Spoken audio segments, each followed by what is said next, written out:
Part 1. You will hear a woman asking a friend for restaurant recommendations. First, you have some time to look at questions 1 to 4.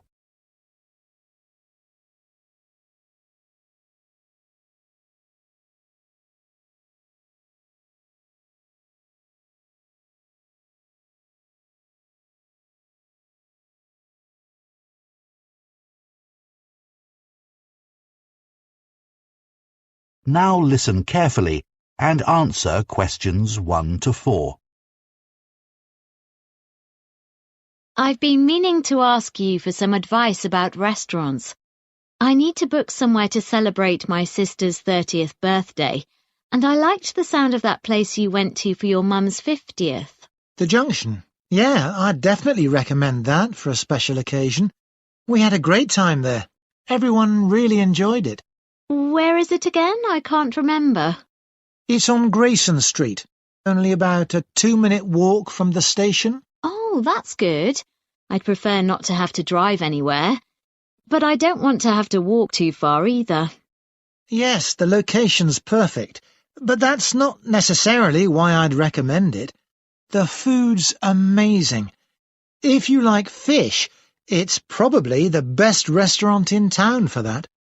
It's always really fresh, and there are lots of interesting dishes to choose from. But all the food is good there. Is it really expensive? It's certainly not cheap, but for a special occasion, I think it's fine.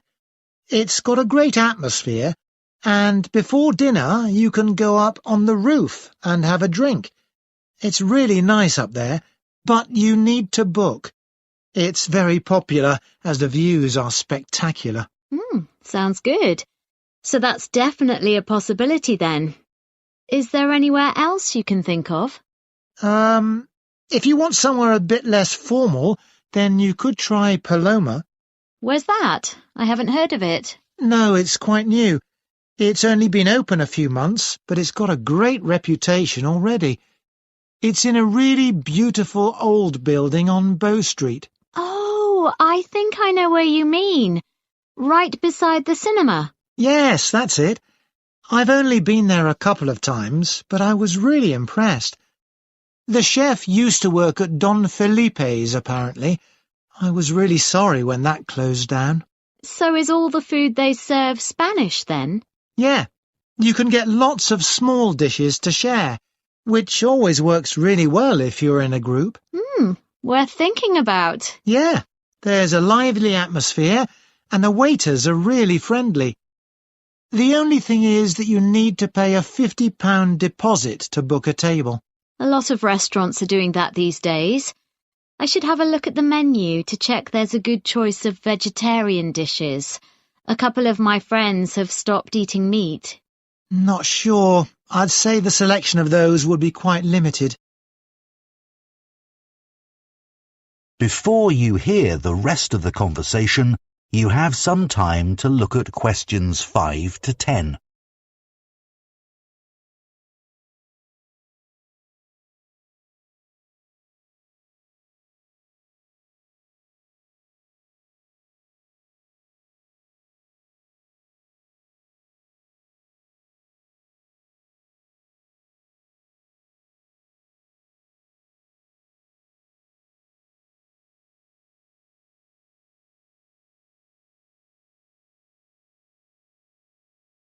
Now listen and answer questions 5 to 10.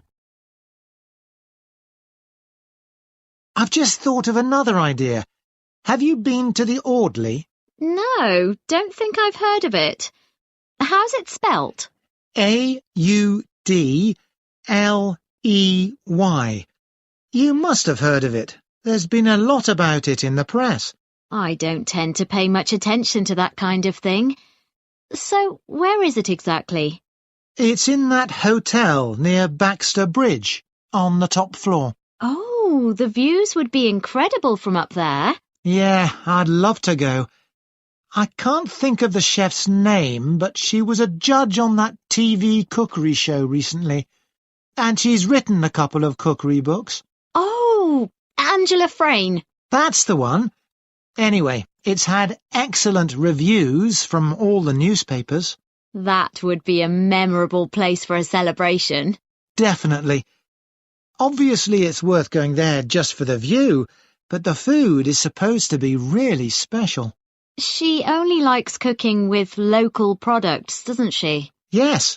Everything at the restaurant has to be sourced within a short distance, and absolutely nothing flown in from abroad.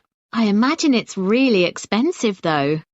Well, you could go for the set lunch. That's quite reasonable for a top-class restaurant. £30 a head. In the evening, I think it'd be more like £50. At least that, I should think. But I'm sure everyone would enjoy it. It's not the kind of place you leave feeling hungry, though, is it? With tiny portions. No, the reviews I've read didn't mention that. I imagine they'd be average. Well, that's all great. Thanks so much. That is the end of part 1. You now have 1 minute to check your answers to part 1.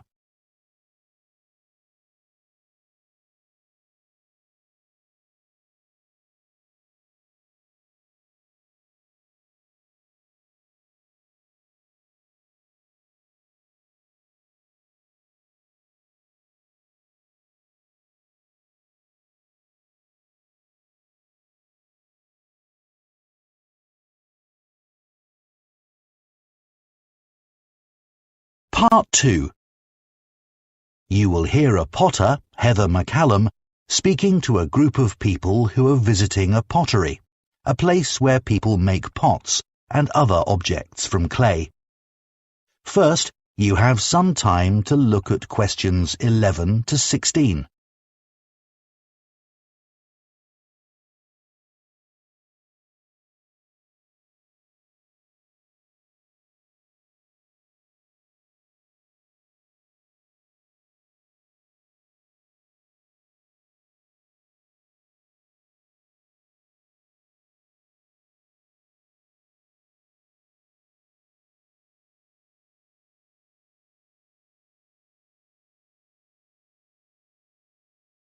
Now listen carefully and answer questions 11 to 16. Hello and welcome. My name's Heather McCallum and I'm one of the potters who work here at Edelman Pottery. Before we go into the workshop, I just want to say a bit about the craft of pottery. Then we'll have a look at the equipment and you can try making a pot of your own. Like many people, I'm sure you know that pottery as an art form is tens of thousands of years old, and we know this because it stands the test of time.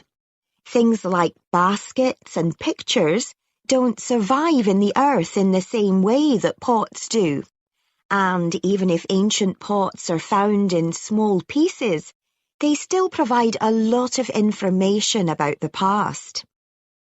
There's no doubt that pottery has given archaeologists a fascinating insight into how ancient humans lived. The shape of an artifact may have been lost, but archaeologists can tell whether the pots were for, say, storage or cooking by examining the impressions on the clay, the scratches from tools, and the clay itself can reveal where the pots came from. When I ask people why they want to take a pottery class with me, they sometimes talk about these things. Like our ancestors, they hope that something they create will also last longer than they do, that their work, whether it is good or not, might say something about humanity many years after their death. Of course, you will all have your own reasons for coming here. As far as I'm concerned, what I love most is the concentration you need to make a good pot. That focus takes you away from the stresses of everyday life. If you're elderly, it's also good exercise for hands and wrists and helps with arthritis. And of course, it's a fun activity for children because it's so messy. Here at Edelman Pottery, we show you some of the basic pottery techniques so that you can use these to create whatever you wish. A gift for a friend, perhaps. Like nearly everyone who comes here, I'm sure this is the first time you will have tried the art. So we'll keep things simple today. Now, before we move on, can I just say a word about what you're wearing? As we said in our email, please remove any watches, necklaces, etc. and put them somewhere safe. If you have long hair, do tie it back now. We'll provide aprons later, but I trust your clothes are old but comfortable, not your favourite t-shirt or jeans. Before you hear the rest of the talk, you have some time to look at questions 17 to 20.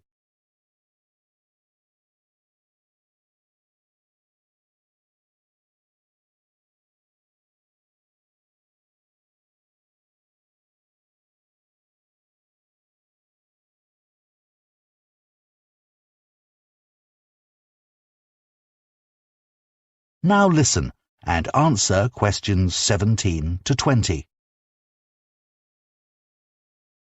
So now we're in the workshop. Have a look around. There's a lot going on. To make pottery that will last, you need a potter's wheel, a kiln, which is basically a very hot oven where you fire the pottery, and some tools. So first, the kiln. If you look over in the far corner, you'll see one of ours. Since their invention, kilns have changed very little, though in the past 20 years, a lot of progress has been made in temperature control. Basically, a kiln removes the water from clay at temperatures of around 1,000 degrees Celsius. This allows anything you've made to set permanently in shape. It's a pretty ugly, heavy object that's hard to keep in a house or flat, so most people don't have one. You may think, can't I use my oven? Well, that's possible, but domestic ovens don't really get hot enough, and eventually the clay will crack and fall apart. Some people fire pottery in a fire pit outside, but bear in mind that can be dangerous. You also need to know about safety procedures for kilns, as they release toxic compounds into the air. Every potter needs a potter's wheel. This machine is used to shape the clay into an object with circular walls or sides, such as a bowl. Its invention revolutionized the pottery industry, allowing multiple items to be produced in a day. Lastly, there are a number of different tools that potters use, depending on what they want to make. When you start, your hands can make all kinds of shapes and curves without relying on a sculpting tool. However, there are some basic tools that you will need to handle the clay on the wheel. Some look very strange and have even odder names that you may find hard to remember. Rather than go through them all now, I'll just name a few tools as we go along. We can provide these, and I wouldn't recommend spending money on them yet. So, let's try making a pot of your own. If you sit down... That is the end of part 2. You now have 30 seconds to check your answers to part 2.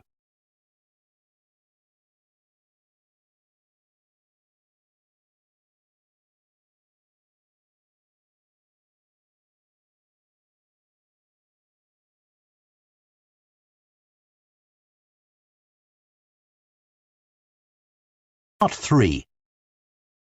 You will hear 2 sociology students called Tamara and Dev discussing their research for a presentation on loneliness. First, you have some time to look at questions 21 to 26.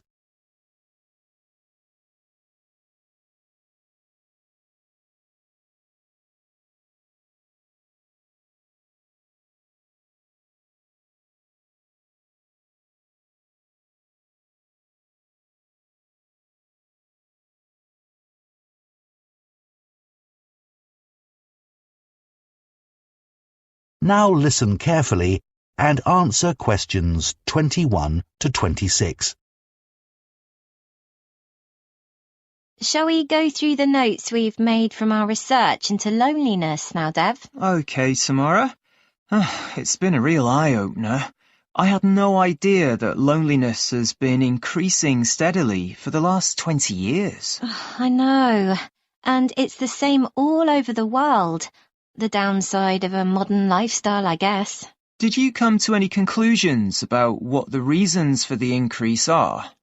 Well, I'd assumed it was mainly an issue for the elderly, but in fact it's something which affects young people just as much. So nothing really to do with longer lifespans. What about social media? In my case, far from making me feel isolated, it actually does the opposite. It definitely does more good than harm.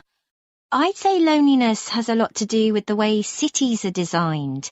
People living in high-rise flats with not much opportunity to speak to their neighbours. I think you're right. Another possible reason is that people are having fewer children and don't live in large extended family groups. But in this country anyway, that all changed decades ago. And yet loneliness is a more recent problem. I suppose so. A more plausible explanation is that people are having to move around for work and often end up living miles away from their family and friends. That's true. Looking at the studies on health risks and loneliness, there are claims that loneliness has as much impact as smoking 15 cigarettes a day. Or similar to the risks caused by obesity. But I'm not sure there's enough evidence for some of these claims. Well, what about that one in Finland, which showed that loneliness increased the risk of cancer by about 10%? And those findings have been supported by other studies too. You're right about that one. I was actually thinking of the studies on dementia. Some found no association between loneliness and dementia, and others found the opposite. Not exactly reliable then. There's been a lot of research on cardiovascular disease and whether loneliness contributes to that. Yes, I read that it was hard to reach a judgment, as the definition of loneliness varied quite a lot, and the responses from participants were too subjective.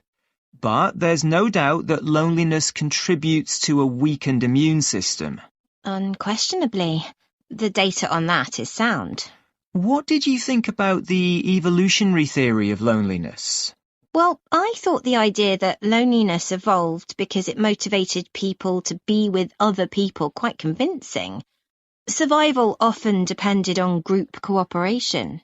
But I don't think there's enough evidence to claim that there must be a group of neurons in our brains which influence social behaviour by making us feel bad when we're alone. There are a few studies which support the theory, but not conclusively enough. More evidence is needed. And anyway, this theory's not really useful when it comes to solving the problem of loneliness today. True. Before you hear the rest of the discussion, you have some time to look at questions 27 to 30.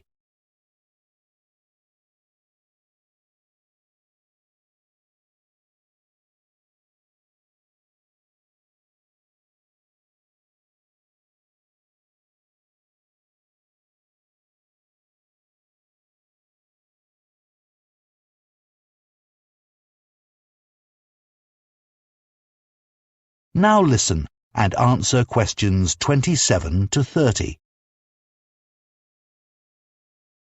Should we look at the relationship between loneliness and mental health now? Okay.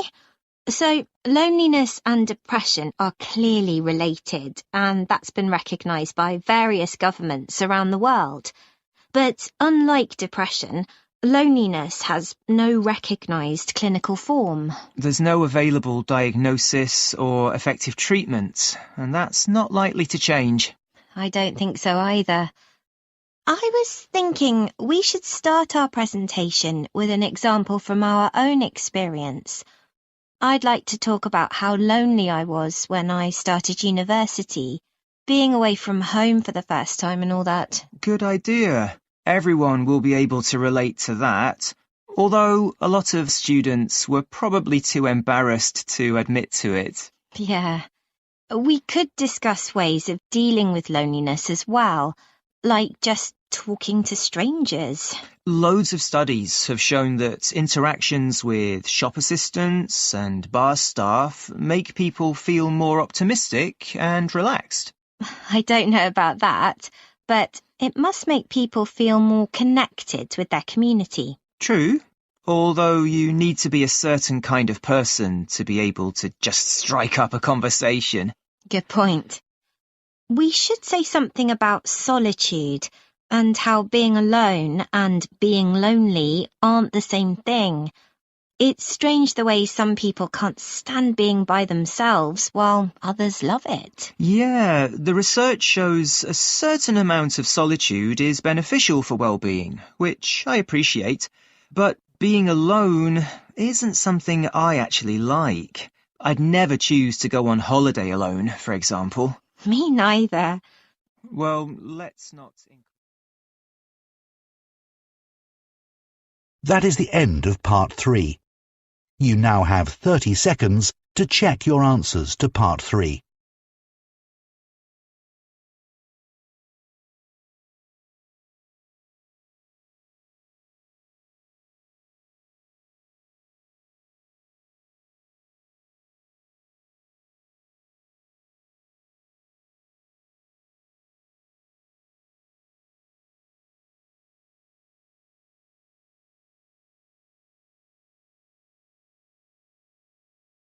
Part 4. You will hear part of a presentation by an urban planning student about the role of rivers in cities around the world. First, you have some time to look at questions 31 to 40.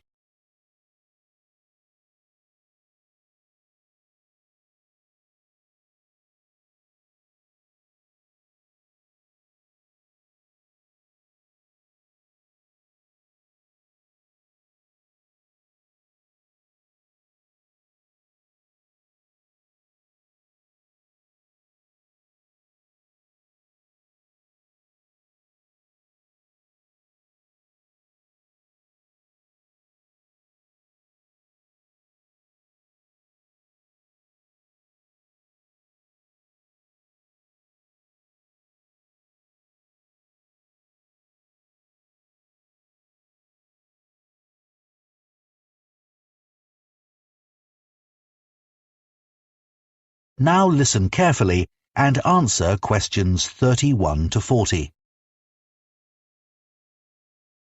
It's quite hard to think of a city that doesn't have a big river running through it. If you think about the major cities in the world, Shanghai, New York, Mumbai, London, they're nearly all built on rivers. When these cities were established hundreds or even thousands of years ago, the rivers were a big part of people's lives. In 16th century London, the quickest way to get from one part of the city to another was by river. But people also used the river for fishing, as the water then was relatively clean, and they would also go on boat trips up and down the river just for pleasure, as a relaxing escape from the noise and bustle of the city streets. But as industries developed and populations increased, city rivers suffered. The rising number of people meant there was a huge increase in the amount of sewage discharged into the rivers. Rivers had always been used for this purpose, but when the number of inhabitants was so small, that wasn't such a problem. However, as cities grew to over 1 million inhabitants, the impact on the rivers became more serious. In addition, other types of pollution increased as factories were built beside the river, and discharge their waste materials into the water. This got worse over time. As recently as 1957, scientists at London's Natural History Museum declared that the River Thames was dead in biological terms, as the water was too filthy to support any kind of life. But in recent years, as rivers lost their industrial function, cities have begun to recognise their true value and to take steps to clean them up. For example, the River Thames is now cleaner than it's been for 150 years. These days, you can see seals swimming in the water, and recently people had to try to rescue a whale which had got lost and swum up the river from the sea by mistake. Unfortunately, they didn't succeed, but the problem was disorientation rather than the quality of the water. Then, all around the world, riverside areas are now seen as prime sites for development. Warehouses that were once used for storing goods are now being converted into expensive restaurants and also into apartments with river views, which are in great demand and sell for astronomical prices. In Los Angeles, on the west coast of the USA, an architect has plans to revitalize the banks of the river and to make a park there, which can provide facilities for sports as well as a natural environment for relaxing in. It's also hoped that the riverside can be used for other purposes. It's been proposed that facilities could be provided for displaying projects related to various kinds of art that have been produced by local people, for example. In the city of Paris, during the summer months of July and August, all the traffic is banned from the roads by the sides of the river, and the banks are transformed into beaches where people can relax in deck chairs under potted palm trees, sunbathe, or buy a drink or a snack while enjoying the view.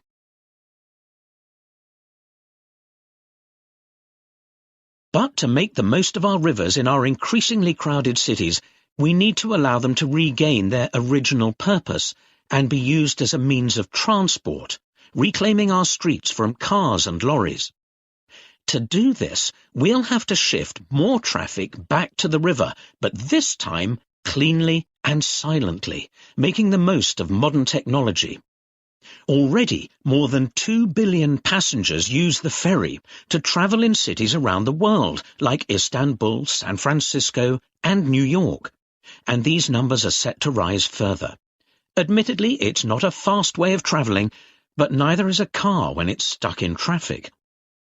Of course, passenger traffic on roads might decrease as more people start working from home, but another recent development, the huge rise in online shopping, has meant that another form of urban traffic just keeps on growing, and that's deliveries. Trucks and vans in the city pollute and double park while dropping off parcels. Imagine using the immense capacity of shipping to take these trucks off the road. One freight barge can replace 44 large trucks, uses far less energy, and causes less pollution. When the barge docks at the riverside, the parcels could be taken the last few kilometres to their final destination on cargo bikes, electric ones, of course.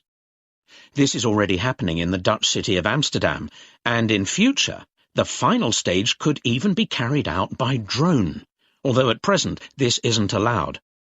Wouldn't it be great to unblock our city centres in this way? Looking further ahead... That is the end of Part 4. You now have 1 minute to check your answers to Part 4.